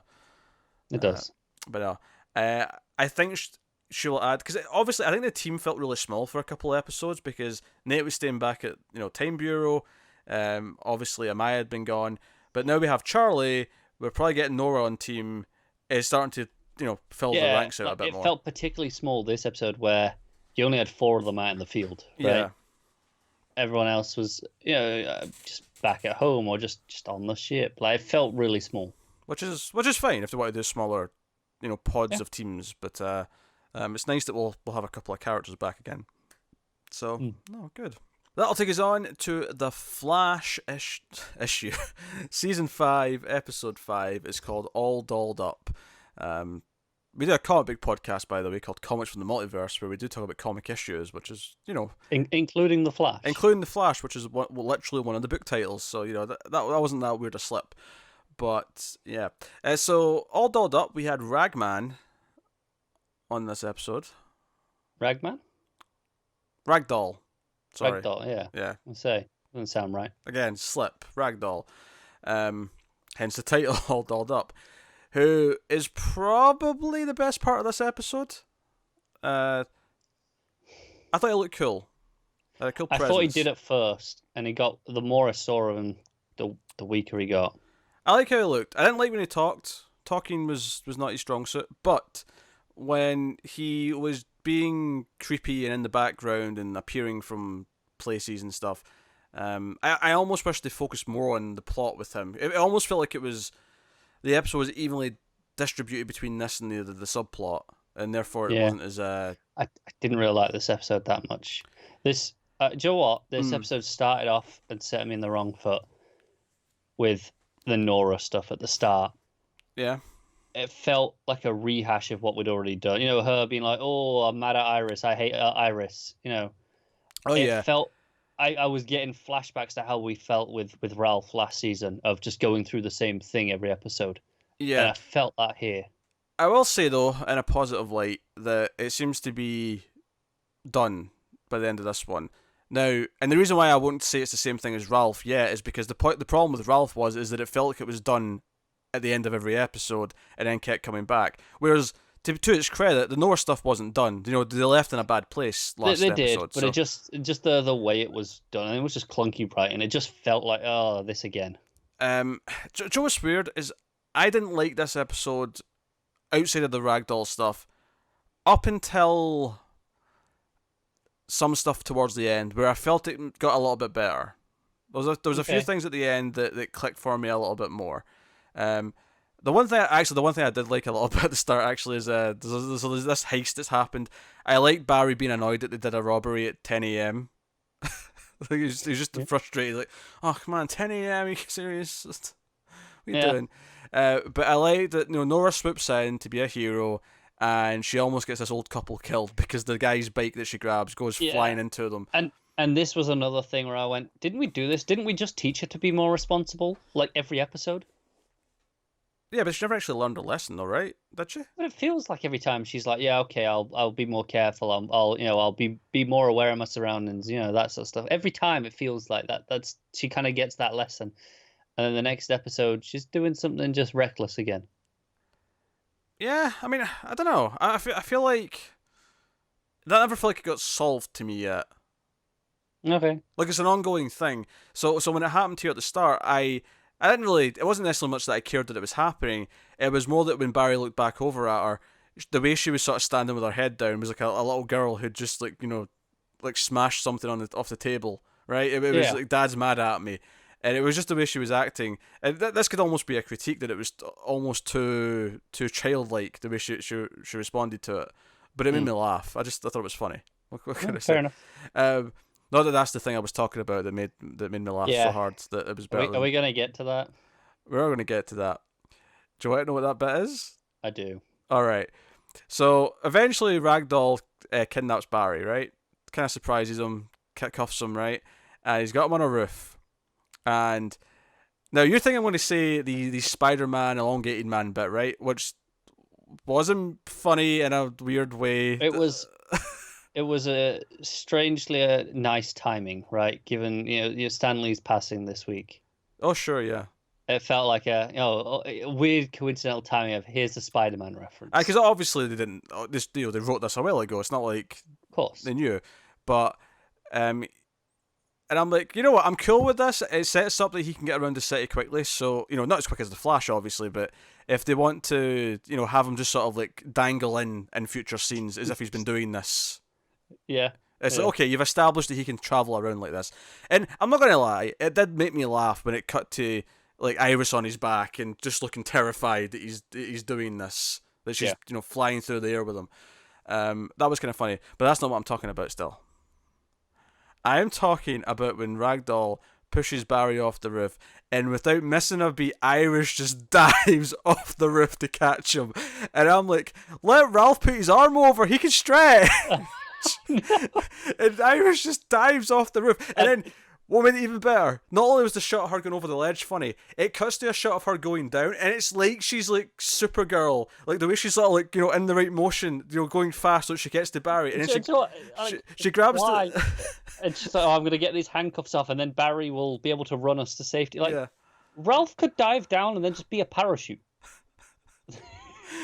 But it's the shot of her going down. It's like, it's one thing that she's willing to just jump over the edge of the roof. It's another thing to tell me that she's so focused on what she's doing, as if she's done this. It looked like, not even, forget the Supergirl comparison, it looked like in an action movie where you've got the action hero who's used to doing crazy stuff like this, right? Where either because they usually have a parachute or they usually have something or whatever. It reminded me of like when... It was Batman jumping off the building. Maybe Batman. I'm thinking like an action movie when someone jumps off a plane before they do the parachute. They're sort of like angling down. A bit more nonchalant about it. Yeah, but as if they know what they're doing. They're confident. They're comfortable in what they're doing. Right. Yeah. This is what Iris looked like. She didn't look like someone who's never jumped off a building before. There was no moment. Shit! What did I just do? She looks so determined, like she was really in the zone. And then she gets to him and unlocks his handcuffs, and then he does his thing. And then Nora shows up and was like, "What the shrap was that?" What? Yeah. What is it? Shrap? Yeah. A Shrap. Pretty right. sure it was Shrap. Yeah, I want to say it was Shrek, but yeah, it's Shrap, but maybe Shrap. I mean, you might be right. Whatever. It's the word for shit. Yeah. Right. There's a theme in the future because we got Shui and Shrek or Shrap. Yeah. So that moment single-handedly saved this episode for me, where now I will remember this fondly because it had Iris jumping off a roof. You say that everything you talked about it's a jumping the shark moment of this is utterly stupid. No, it is. I'm not saying it's good. But you're remembering it fondly. Of course I remember it fondly. This was gloriously awesome in a bad way. This was amazing. Joe, it's funny. One of our patrons, Tyler, was saying to me, he'd watched The Flash, said, "Oh, you should watch The Flash drunk now." And I was like, "Oh, is it that bad?" And then I didn't know I'm watching this. I didn't know what he was talking about until it got to that moment. I'm like, "Oh yeah, this is Connor down in a drink moment." Oh, it so is. And I'm like, this is so stupid, but it was glorious. And then the disaster's already over. Dibney's already like elongated himself and trapped Ragdoll inside him in a weird way. Yeah, because Ragdoll just doesn't matter. Yes. The first half of the episode with Barry and Iris was frustrating for the most part. I mean, the one thing I liked that he brought up was that part of this is because she has such a shitty relationship with her mum. So it's like, that's maybe part of the personal reason. I thought, okay, that's an interesting point to bring up. Everything else about he keeps like trying to take her on a date and end up dancing, and we even get slow motion as they're walking into the ballroom and all that stuff. I was like, what are we doing? Like, yeah, that just feels tangential. Yeah. Which ironically is also how Iris is treating it. Is that what we doing, Barry? We need to get back to the case. Yeah. And then on top of that, you got story time with Nora. Story time with Nora, with Cecile. Who has apparently learned every single family story in the past year. Apparently she has. Joe likes to talk about his daughter, seemingly. Papa Joe's a talker. And she made some up as well, because the first one she says about Barry getting trapped in the past with something. I'm like, are you just making up stories to like, get her to do work? It happened between seasons. Yeah. Wait, that doesn't work on this show because Barry's never there between seasons. Damn it. It was last year. It was this year, but Yeah. I mean. So, I mean, I'll give it credit. I mean, both the actresses have got enough charm to make it not be tedious. Because the tedious plot of this episode was the hunt for Caitlyn's father. Yeah. This is the plot I'm definitely not feeling. I'm definitely not on board with this one. It's kind of shite. Oh, and Stein. Oh, he left his. It's the Ice Queen goddess of something or other. Greece, I think. That was. There you go. I'm like, Yeah. This plot was full of shrap. And Cisco being ill and not being able to vibe anymore, and then feeling like he's useless because he doesn't have his powers. And Caitlyn quite rarely reminds him that he's also a brilliant inventor and scientist and has done you all this went sort a of few shit. seasons without these powers. You were fine. Yeah, and then he gets his mojo back and names a villain at the end. And it's like, yeah, still got it, baby. I'll carry on pretending to be dead. Yeah. So yeah, I mean, some of the ridiculous towards the end kind of saved it for me a little bit, and I did like Ragdoll for the most part. I did kind of like the idea that, oh shit, we need to get Nora because she's a speedster. Oh crap, we can't get her. I like kind of even though there was no reason for her not to be there with the phone, it was just kind of like, oh, she was out with Cecile for 10 minutes. It was just because we needed an excuse to not have her there straight away. To do the Ralph bit. Yeah. Yeah. But I enjoyed that Ralph bit, so I'm kind of okay with that. Yeah. Can't argue with that. I think from when Barry gets kidnapped to the end, I kind of enjoyed it. Whether it was for good reasons or bad reasons, I was kind of enjoying it from that point on. Before that, though, only the Ragdoll stuff was entertaining because it was kind of creepy and interesting. Yeah, I was disappointed that I didn't think it was creepy enough. I thought it started off creepy, and then every time I saw him, it got less creepy. Each time. Because do you know what I liked about it is I liked that they differentiate him enough from Ralph, where they never actually say it in dialogue. Because Barry just compares him to Ralph and leaves it at that. But he can't actually stretch. Not like he can't just make more of himself like Ralph. He's just a contortionist, essentially. But I do like the visceral ridiculousness of him like hammering his own fingers to make them flat so he can get into a slot. Like that's kind of interesting to me and kind of creepy. Yeah. Did they figure out what the tech was that charged him up? I don't know if they ever did actually. Because obviously that's the thing this season, right? They've all been hit by pieces of the satellite and the tech, So with Cicada, it's the knife. I think he said he got crushed completely, so I imagine it just flattened him, but it made him meta. So it's just a classic meta. I think so. Okay. Yeah, I think so. I don't know. But yeah, so Iris and Nora, seemingly by the end, Iris is like, you know what? I'm choosing to be better now. I'm not going to hide it, and I won't tell you not to do a thing, and you can ask me anything you want. Yeah, because apparently basic stories are off limits in the future. Yeah. Yeah. It was really basic stuff. Right? I'm struggling to remember what exactly it was. Yeah. It was really just common childhood things, right? I imagine anything that would have led to talking about her father having powers was probably off limits, but I'm just making that assumption. I don't even think this was about talking about her father having powers. I think it was just talking about him at all. Because they were talking about stuff just while they were at school together, right? It would have been. Oh, I wonder if it's because if there's a Flash museum and everyone knows Barry Allen's the Flash, you can't even tell her that it's Barry, right? I don't know. That makes sense. Think about it. If Barry Allen's known to be the Flash and she doesn't want to know her father's Barry Allen, okay. I suppose you could just make up a name and just tell stories about Bob. But I just assumed that she'd known who her father was still. I know because she said that Barry disappeared when she was young. No, but how does Do that we mean? know? How does that mean she knew who he was No, then? no, No. but for some reason in my mind it was not so young that she didn't have a vague memory of who he was at least. But but maybe I'm misremembering. Nah, because she was like maybe 2 or 3 or No, something like fair that. Yeah. enough. I just always assumed that she knew his name before. I don't know. Well, nothing's ever came up before that made me doubt that. It's just if that's why she couldn't talk about him. It's like, no, she Yeah, can't know that it's Barry, otherwise she'll find out that he's the Flash, and then maybe question why she has, or why have I not got powers, and therefore it's true. so on. Um, I mean, it seems to be done. It seems like they're going to be happier I really hope so. going forward. My concern is that one of them says something, it sets the other one off, and that's it for the episode then, right? I don't mind them doing that maybe once at some point in the season, but not soon. Like, we're done Yeah. for a while, right? Just let Yeah. them be happy for a while. Hopefully they've learned a lesson from Ralph from last year, and it's not going to repeat this again.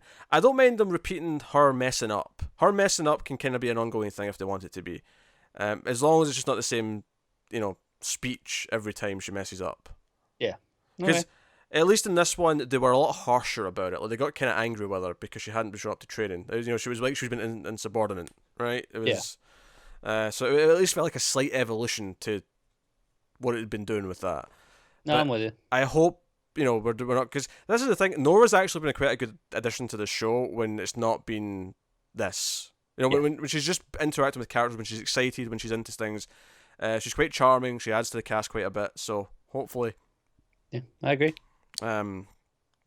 we can get back to just that. And if we could just quickly wrap up this Caitlyn plot soon. Yeah, like next episode would be great. Just get it over and done with. Yeah, I think we're not even going to have Cicada next episode. I think we're doing Weather Wizard stuff. No, Weather Wizard. Really? No, Mirror Master. I think it was Mirror Master. I mean, sure. You know what? Honestly, I'll click next IMDb and I'll see if there's a hint. yeah. I'd be fine if we just forgot about this Caitlyn plot altogether. Well, we'll definitely not, because the title of the next one, Oh, God. the next one's called The Icicle Cometh. Oh, for God's sake. I'm dreading it. We might be in a rough patch of the Flash already. Maybe next week should be a drunk watch. We already did 2 back-to-back in the drunk watch night. But look at it this way, it'll make your Thursday easier. True. Gonna be up pretty goddamn late on Wednesday though. We'll start drinking earlier. So yeah, I hope it learns from its mistakes from last year. I really do. Because I agree this was a weak episode overall, because I was really not feeling a lot of the drama in the first half of the episode. Once it just got ridiculous, I kind of started having fun with the ridiculousness of it.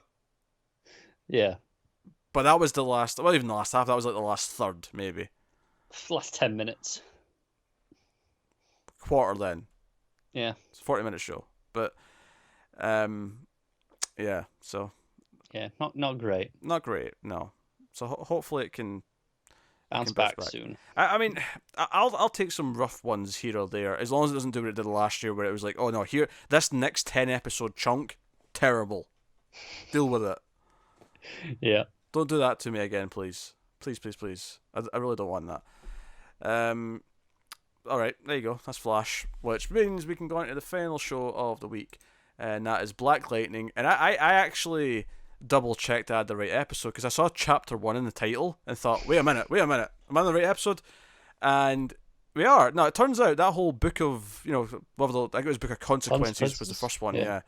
That was apparently 4 chapters, and now episode 5 is the start of the next book, which is the Book of Blood, Chapter 1, Requiem. So, which I imagine means there'll probably be three books for the season. Or maybe 4, actually, because there's 16 episodes. Yeah. They confirmed that this week, actually, with the schedule. They did. Stands to reason. So, that's cool. It just took me by surprise, that's all.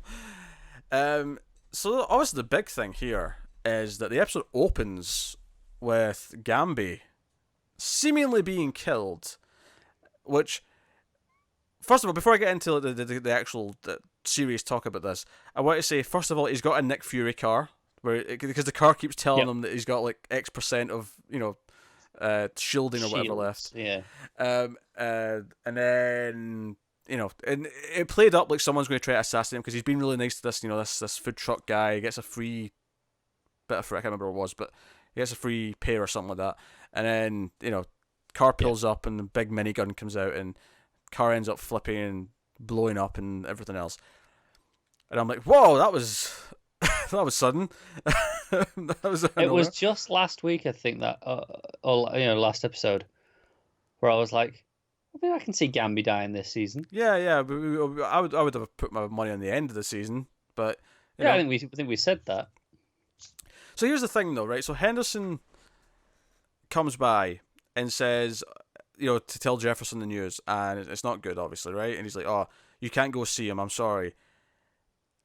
But he basically also kind of admits that there's no body to look at yet because of the explosion. And I immediately went, "Oh, there's no body, there's no death." And then here's the weird thing: Jefferson almost immediately said the same thing, where he's like, and then I went, "Oh, hang on a second." Yeah, but Jefferson having my logic and saying there's no body, that means there's no death, almost makes me think he is dead. Yeah, I'm really conflicted on this because when all that stuff happened at the start, I never actually thought he was dead. Right? That never even crossed my mind that that was the end of Gambi. Do you know what? The only thing that, other than that logic there, where now because they're saying that, what I was thinking, I'm thinking it's the opposite because I'm second guessing them, is the acting as the episode goes on, especially from Jefferson, from Chris Williams, when he's like breaking down because Gambi's gone. I'm like, is this for real? This feels for real at this point. It does, which is a complaint that I didn't get that. Like when if that is where he died, right? Yeah, which I actually don't think it is. If I was to put money on it right now, I'd say he's not dead. I agree, but just for the minute, we'll assume he is. Okay. Because I was watching this and I just thought, oh, okay, he got out somehow, right? Yeah. TV. And then Henderson come over and tell him, I was like, wait, is he actually meant to be dead? Do they think he's dead? Because I didn't even realize that at this point. And then the episode kind of revolves around that after that point. It does, but that's maybe halfway through when this comes up, and I didn't realize that what had happened at the start, and then so it kind of just feels weird that if that is the death, then I didn't even notice. Yeah, it feels weird and out of nowhere that it happens like that, and I guess maybe if he is dead, maybe that's the point, is that sometimes a sudden death is that sudden. But I mean, you're telling a story. So like you just the episode opens with just this going on. I'm like, what's going on? Well, just drop me in it. Which is why I'm convinced that he's not really dead. I think he'll be gone for a few episodes maybe, and then we'll have the the shock return or whatever. But the funny thing is though is that as a critique you can make is that if he's actually dead, it feels so out of nowhere. But then the rest of the episode goes on and handles it with such really well, with such like resonance, like Jefferson getting drunk at a bar and breaking down and crying. The scene especially when he goes to a tailor shop, the one where Nyssa, it's the best scene in the episode. He's in the tailor shop and he's like looking at the tape measure and he just sits down and starts crying, and he's looking at the pocket watch with the photo of him and Gambi when he was younger, and it's do you know what the shot that gets me? It's when Nyssa's behind him and he doesn't see her yet, and she's just standing there silently. And I'm like, man, this is a really well directed scene. Which almost so if he's not dead, I'm almost disappointed now. No, in the sense that because assuming that they still want to kill him at some point in the show, how do you do it and top this? I think if you're going to kill him in the show after this, it has to be it has to be like a natural cause, right? It has to be like he gets cancer or something like that, and it's like something other than just being killed by bad guys, because he can't do that again. Not really. No, I agree. I'm just a little concerned that if he shows back up now, it kind of robs this of the weight that this had. What if he's not dead, but he is actually like in a coma and like badly injured, because it's not like he just got out scot-free. Yeah, that's the thing. It is a tough situation to try and almost to please me here, because if he is dead, then great, all this stuff lands. But I didn't realize he died when I watched it. I mean, what if, like, someone got him, right? A bad guy. I don't know if it's Tobias necessarily, but someone got him, and he's lying in a coma, dying, and then they find out he's actually still alive, and Jefferson goes to save him, but then he dies anyway. Like, is that like satisfying? Is that like Yeah, going to work? I think. Do you know what is going to be something that they have to address if he is alive? How did he get out of the car? And it's got to be a good explanation, because they told us like 3 times through 3 separate people that no, there were lots of witnesses that saw no one get out of that car. How did Nick Fury escape his car in Winter Soldier? It's a plot hole. What do you want me to say? I don't like it there either. No, in that movie, it's literally a hole. He makes a hole in the ground. I know. But I don't think that's the case here. You might notice that.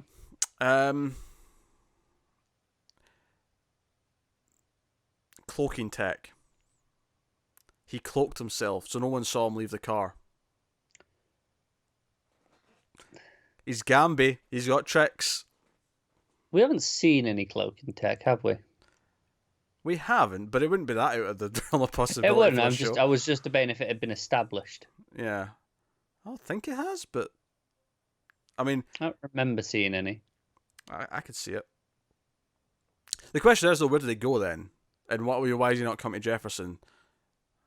Yeah. Unless he thinks it's just too dangerous because he knows like the government's after him now, so he's running to hiding somewhere.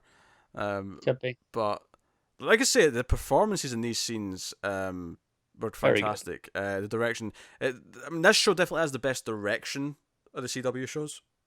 Yeah, no question. No question, yeah. The direction is just really on point. And the emotion of the scenes really worked. Jefferson breaking down was great, and getting angry and punching that guy in the bar. I love that, was it 2-Bit, I think the name is, the guy who runs the bar?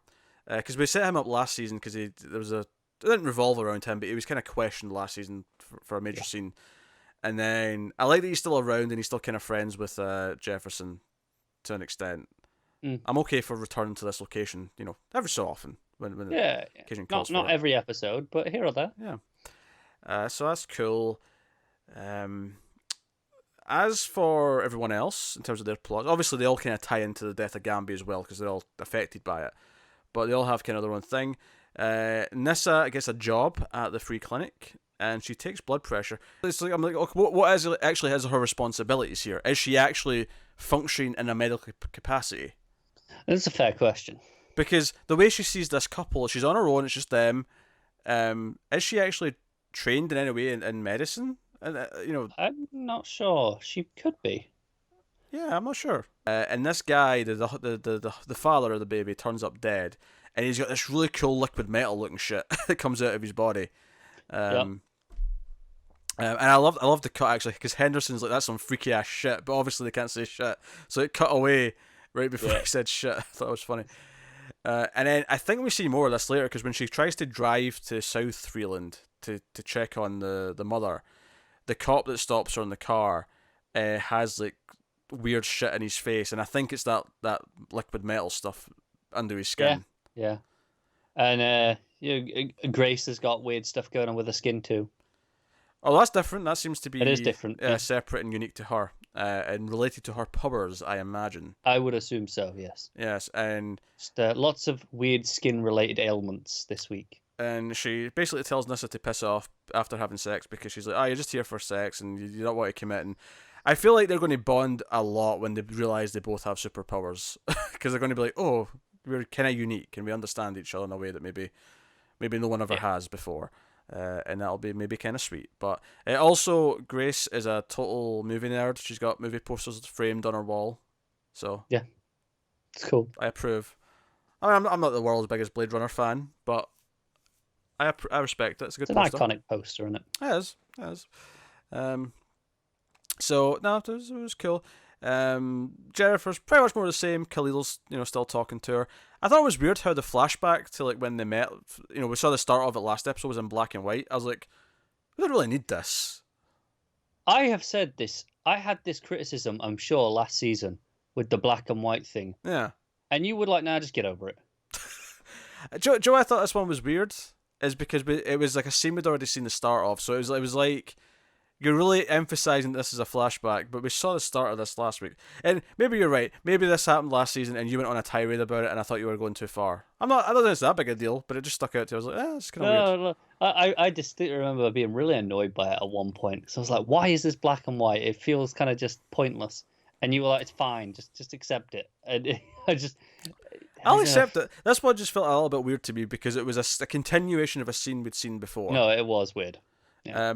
Especially since nothing actually happened in the scene that felt that important to cut back to beyond just, she had a conversation with him, but it didn't lead to anything. It was just kind of... Yeah, I don't know we needed to see it at all. Like, the fact that we know she went and met him was enough. Do you know what it feels like? It feels like it was a scene from last episode, and they cut it, but they still wanted to show the rest of it.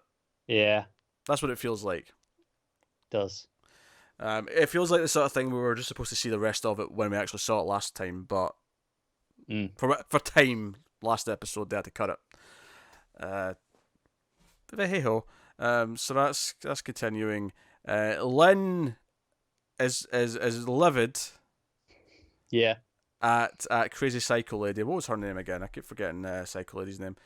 Jace, Dr. Jace, because she's like, oh, I mean, this thing we've designed here, that'll save half of them. And Lynn's like, that's not acceptable. We want to save all of them, so we're not going to do any trials yet. We're going to keep working at the simulations and the formula, and we're going to get it to work. And eventually she comes in and says, hey, I figured this out. Look at this simulation, and it worked perfectly. And it turns out it was all a lie, and it was basically just what the plan was originally, and 14 out of... presumably 28-ish. Yeah. Die. And Lynn's like, put her in the holding cell, take her away. And I laughed out loud because as she's been dragged out the room, Dr. Jace shouts something like, how about, thank you, we saved 14 lives, you crazy bitch. It was something like that. It was a really funny line. It was the way she ends it with bitch. Yeah. Do you know what it was? It was a Jesse Pinkman line. It was like, yeah. the sentence was fine on its own, but she added the word bitch at the end and it made it really funny. It was the same inflection as well. Yeah. So no, it was. I mean, that was funny, but obviously that's setting up. So we're going to have like 14 metas awake. Yeah. Who I imagine will be kept here in like a almost like holding school for metas. I would assume so. Yeah. Kind of thing, which could be interesting. I could see that. Yeah. So a couple of little quirks in this one that feel a bit weird, but yeah, I'd say as well. I'd have shifted around a couple of scenes at the end. Sure. Which was the one it ended on? Was it Lynn's one, or was it Anissa's? It was Anissa. Yeah, it was after driving away from the cop. Yeah. See, that's the reason you have to do that afterwards, unfortunately. But because it's only those two little bits that come after, her walking in on Jefferson breaking down. Mm. And if it was me, that's where you want to end your episode. Just end on him finally accepting the reality. Yeah, this is the sad moment. Yeah, no, I get it. But they want to have the plot cliffhanger, and I get that, but I just thought the other one would have been so much more effective to end on. And that would have felt really weird to put that before that scene. I think it would have. Yeah. Yeah. No, I get it. So it's funny because like a couple of little complaints about this one, but I mean the actual standard of the show is so sky high compared to some of the LCW shows, and the like I say, the direction and the acting and some of that emotional grieving stuff was phenomenal. Yeah, definitely was. We should mention Khalil has been continually, berated and schooled by Tobias, who's talking about caviar and I miss cyanide. And there's two things you remember. The first time you're rich enough to eat caviar, and then the time that you're rich enough to not even care about how much it costs. Yeah. What about the time that you decided you didn't want to eat caviar because it sounds disgusting? When's that fit into this timeline, Tobias? There's no choice. If you're rich enough, you just have to eat it. Then I shall stay poor. It's the price of being rich. The true cost is you have to eat caviar. Yeah. It's probably quite nice. I'd be down to try it. It's just what it is. Kind of like, it's kind of off-putting. Yeah. It is one of those things. I mean, there's other things that if I really sat and thought about what I was eating, that it might bother me. But Yeah, there's very few things with like food like that bother me. Like you look at like a sausage, right? It's all the shit bits that are leftovers that they just grind up and went, yeah, throw it in some skin. That'll do. and it's like it's kind of repulsive when you think about that, but you know I'd still eat a sausage. You love sausage. Yes, I do. I can't argue with that. Exactly. So no, that was Black Lightning. And also the minor point, Tobias is basically got this guy working for him to like try and move the clinic. You know, he's so that was Black Lightning, which does bring an end to the shows this week, and we may have actually gotten away with not splitting this one in two for the audio. So without delaying too much further, we'll pick our favourite episode of the week. So why is it The Flash, Connor? Is Flash the worst thing this week? Arrow was still worse. Yeah, it was. You're right. Arrow was still worse. It just is. Yeah. I enjoy Titans more though. Than Flash? Yeah. I probably got. Yeah, I probably agree. I might have even had more fun than Supergirl, honestly, on Titans. Ooh, well, that's a tougher fight. Yeah. I'm not willing to think about that one too hard. But what's the best? Your go-to answer is usually Legends. No, and I'm going with Legends. I think Black Lightning could have got it. It could have, especially with those performances. Mm. But the fact that I didn't even realize Gambi was supposed to be dead for so long into the episode really undercuts that for me. Yeah, it's weird. I actually I'm going to go with Black Lightning, and I think I'm going with it because it got great once it really settled into what it was doing, and I think I'm docking a point from Legends because it set me up for other things, and then I was a little disappointed that one, it wasn't more slasher movie-esque, and two, the kids stuff wasn't as amazing as I thought it was going to be when they first turned into kids. So really, all you wanted was to hear that Friday the 13th theme, that chanting. Yeah, that's all you wanted in the background. Yes, yeah. I wanted that, amongst other things. So, but no, I essentially wanted Legends of Tomorrow meets The Final Girls. That's essentially what I wanted as an episode.